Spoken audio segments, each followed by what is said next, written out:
Cool. Hi, Justinas. Hello, Alan. So it's been a few days since you arrived here in Essaouira. It's very exciting. We haven't seen each other or properly talked to each other since registration because I've been kind of in the middle and you've been rocketing off the front.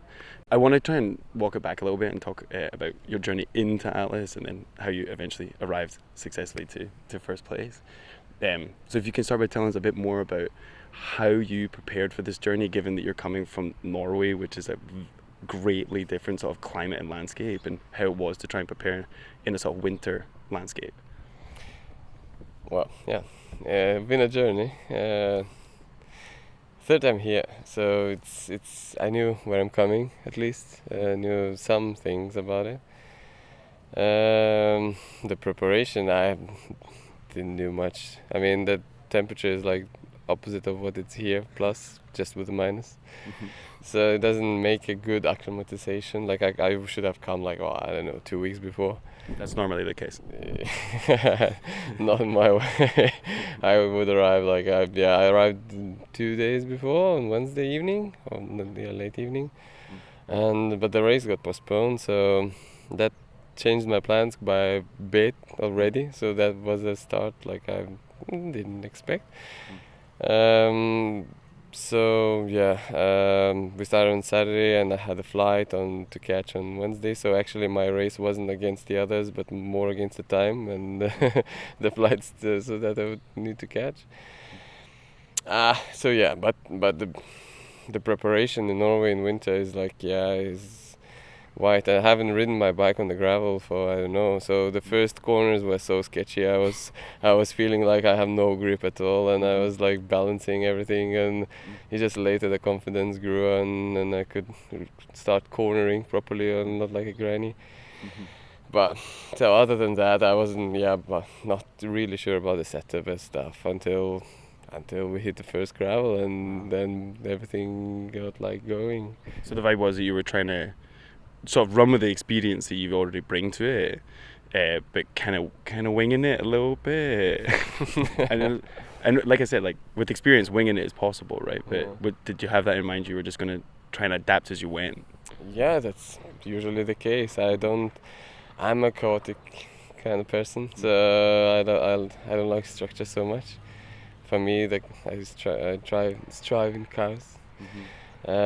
So that fitted me well, that there were so much delays, and the first hour of the race, or like first few hours of the race, was just like diversions of the route because of landslides, the water, the rivers, and everything was like we never sure how. At the beginning, it was all the races cancelled, mm-hmm. So we were touring fast, huh? I don't know. I had the flights to catch the other guys. Why did they do that so fast? I don't know.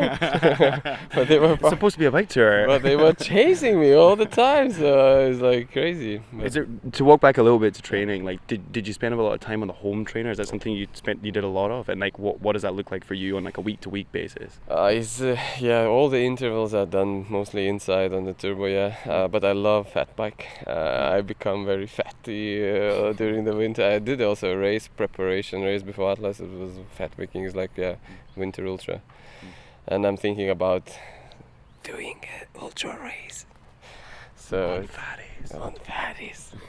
You heard it here first. You heard it first, yeah. And but in general, so the hard work is done inside, and the hours then are done outside, and it's like everything from 15 hours to 20 hours a week. So it's a work beside. Yeah. It's a hobby, still a hobby. Well, working's a hobby? Working's a hobby, cycling is a job. I guess like the other thing in terms of coming into the race is interesting is, you mentioned that it's your third time. For people who don't know, you raced 2 times before and came second both times. So crashed the first. You scratched first time. So I guess what people want to know is like where your headspace was coming into this, and if you had of course your hope was to win, but where was your head, and also seeing the field and seeing how stacked it was, like what were you feeling coming into the start line? So as one person pointed quite right, I was holding the record that I would never want to hold, and it was by leading the most kilometers but never win. Wow.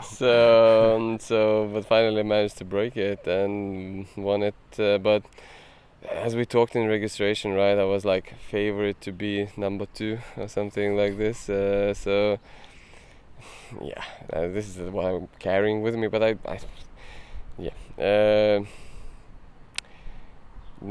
really wanted to do good, and the thing was clear that I came here with expectations to get one better than I did last year when I was second.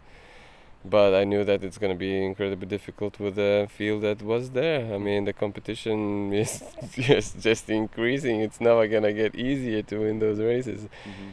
But I'm also super happy because it gives a lot of more flavors to the victory, right? The taste is amazing when it's hard earned, then it's like easy walk in the park. But walking into it, would you say you're a pretty relaxed guy generally, or even like maybe the outward expression, even if inside's different, but would you say that walking into the race you felt there was a bit of pressure, but you felt quite relaxed, or did you feel quite nervous? I did. I mean, the most nervous I felt was because of the tight schedule I had after the race. Okay. So Yeah. but Logistical nerves. Logistical nerves, yeah, because Okay. the competition nerves, I have some of them, but I usually very excited to start. That's why I start so hard, because I always are over the moon to get going. And now when we had a day to wait, and then we finally got the green light and could went. Oh, wow, that was a good feeling, man. That was so that was the only nerves, stress. And then it was amazing to get going. You can like move into how Yeah. the race experience went. It was, I mean, it's hard to sort of like try and create summaries of like such an incredible, a long experience and so many hours on the bike. So I don't really know how I want to like put it out there. Like I have so many sort of little questions and then bigger ones. So I guess I want to know to begin with, like, you led the group out, and then the pace at the top was really blinding for that first, like, even 36 hours. Like, how were the first 36 hours for you, and how did you feel with this like mad competition up the front? But there's few other things that happened in the first half an hour actually of the race. So it's typical me. Like I had Chaos Merchant. Yeah, chaos is the name of the game. But so first, like I built it, like I ride here, right, with a new bike and new stuff on it, and I had to build it up, and I built it, and I went for a shakedown ride, and everything functioned well. But the problem is I took it on the flats, so I used just the latter part of the cassette, and everything went well. But when we started climbing, and I needed to gear up or shift up, it's not working. Something's wrong. I don't have any climbing gears. Shit. So then I went through, like, and I remember that I have this new SRAM derailleur on the back, and it doesn't have a tension screw, so you can't just adjust the screw. You have to Connect to Bluetooth and kind of like I almost wanted to open the YouTube tutorial to know how to do it, so I had to let the guys go, and I had to stop a couple of times and chase them back again. And when I did all this and finally got the gears working as they should, it came to my mind that where did I put the extra access batteries, and I realized that I don't have any. So I only had the one in the gears and the charger.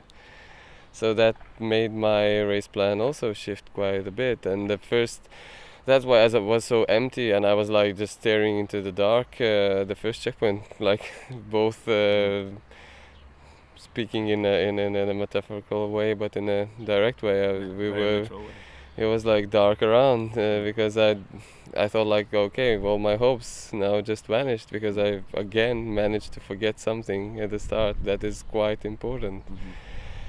But luckily it was at the beginning of the race, right? So I still had a time to think about the way out of it. And this is also about ultra cycling, right? So you find the solutions out of the problems you get into, and how you're gonna solve it is just like up to you. But you resolved it.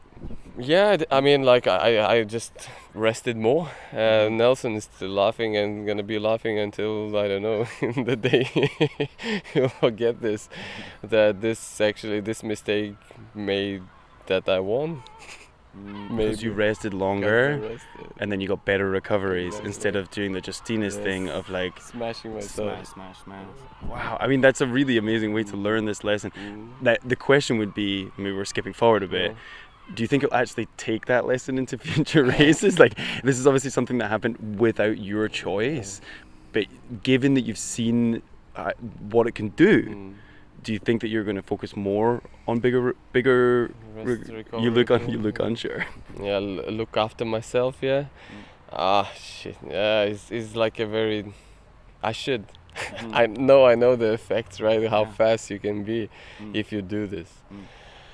So yeah, it is, but it was also difficult, like, as oh my god, the race was so close, right? I've never raced for so long, like raced, you know, like these races usually are like done in the like halfway. You either have lost or you gain such a gap that you can just maintain it, and you don't need to race it anymore.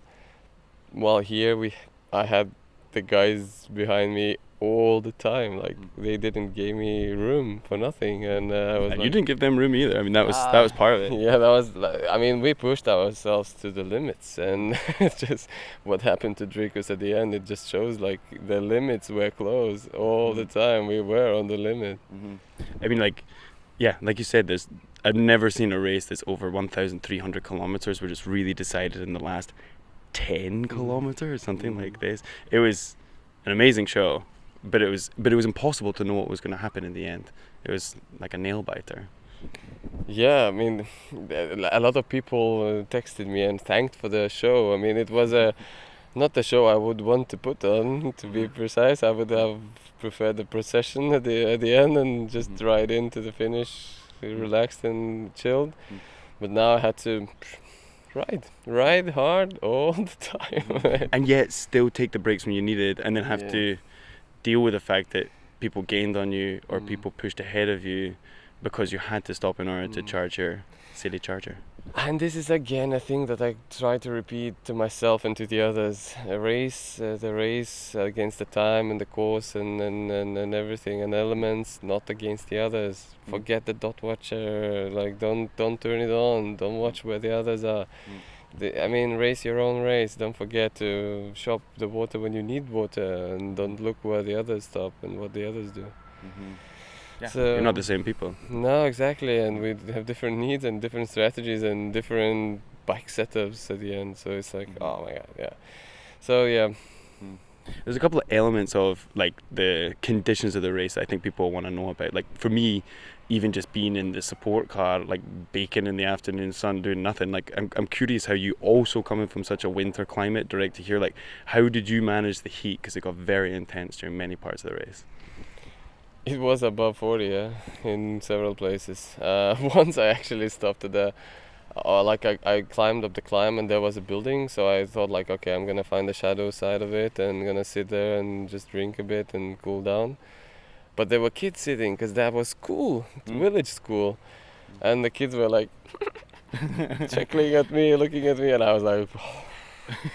and the teacher came out, you know, and the teacher spoke English, so he invited me in, and there was cool classroom, like, you know, the kids came in and they were still like looking at me and bonjour bon voyage seigneur monsieur.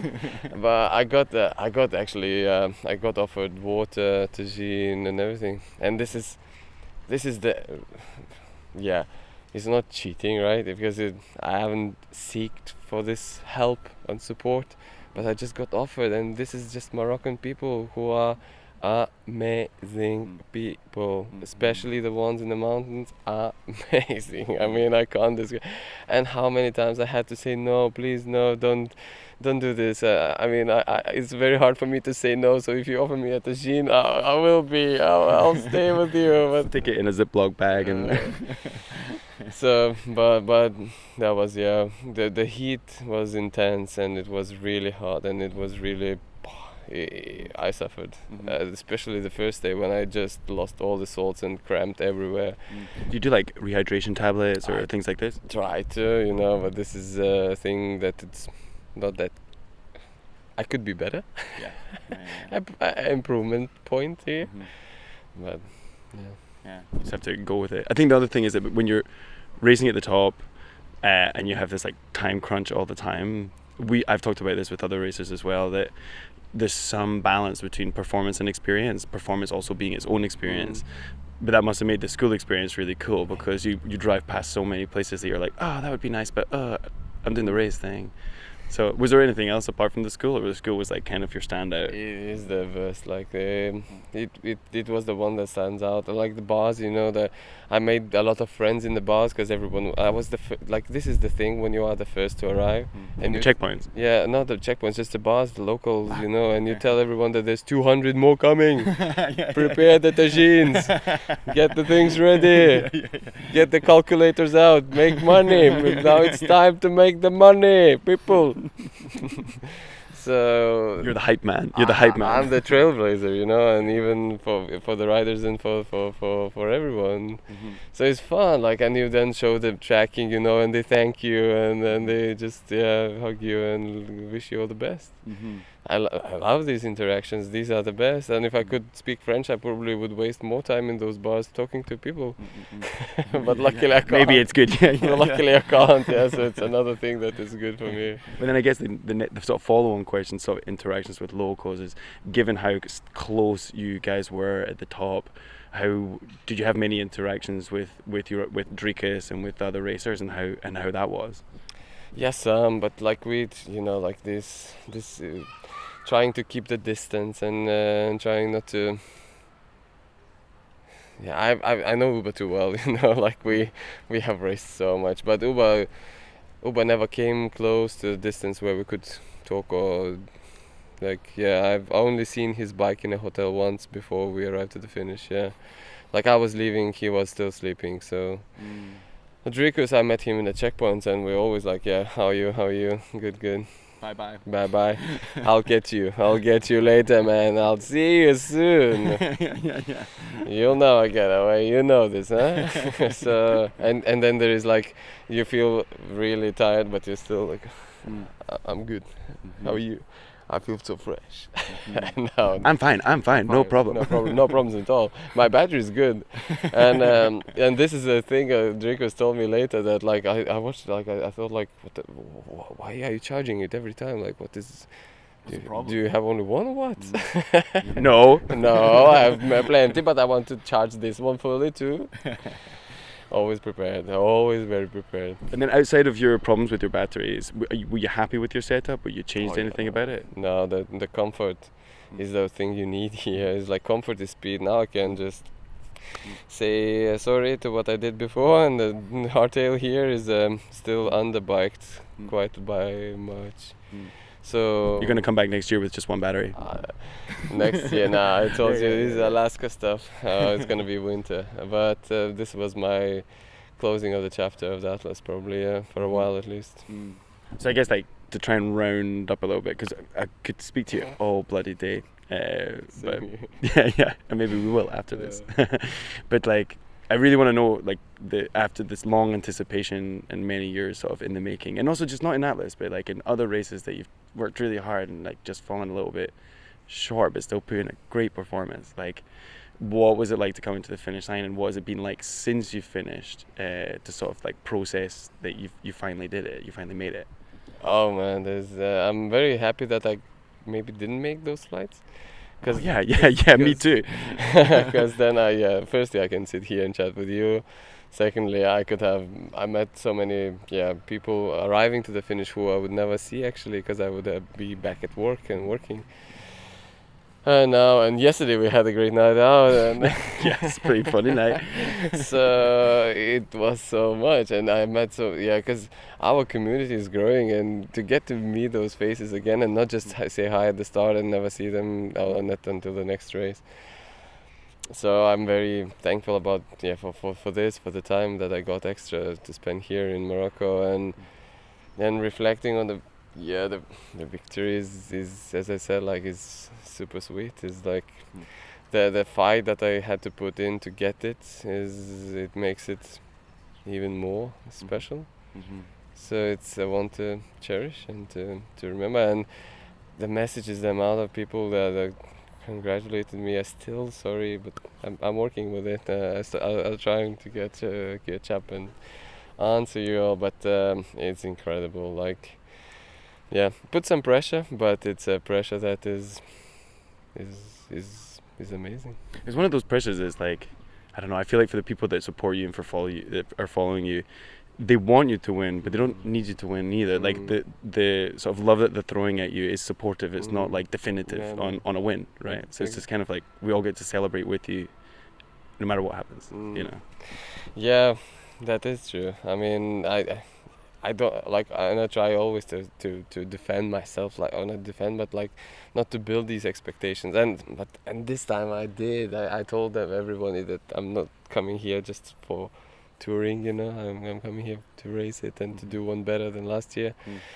So I put those expectations up high as well, and it's also super sweet when you manage to pull it off again. It is like, I didn't believe myself that much that others did. Maybe that's also a thing to think about.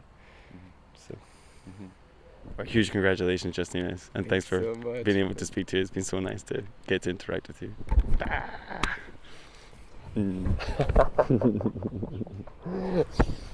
Good job. Thank you.